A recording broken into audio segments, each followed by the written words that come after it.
প্রত্যেক দিনের মতো আজকেও আমি চলে এলাম রান্নাঘরে।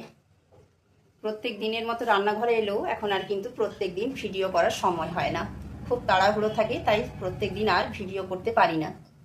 তো যাই হোক, আজকে একটু হাতে সময় পেয়েছি, তাই তোমাদের সঙ্গে শেয়ার করতে এলাম কি রান্না করব। দেখো, কিছুটা হলেও গুছিয়ে নিয়েছি, এখনো কিছুটা বাকি আছে, চলো তোমাদের একটু দেখিয়ে দিই।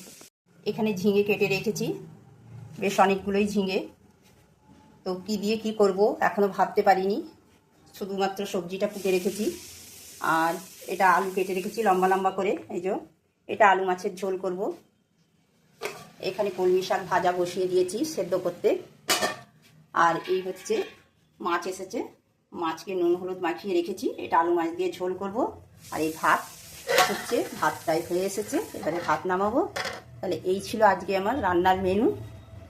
আর ঝিঙেটা দেখা যাক কী করি, পোস্ত দিয়ে করব না এমনি বাটি চচ্চড়ি করব পেঁয়াজ দিয়েও, কিন্তু বাটি চচ্চড়ি করলে ঝিঙেটা খুব সুন্দর লাগে, একটু বেশি করে তেল বেশি করে পেঁয়াজ দিয়ে বাটি চচ্চড়ি করলেও খুব ভালো লাগে।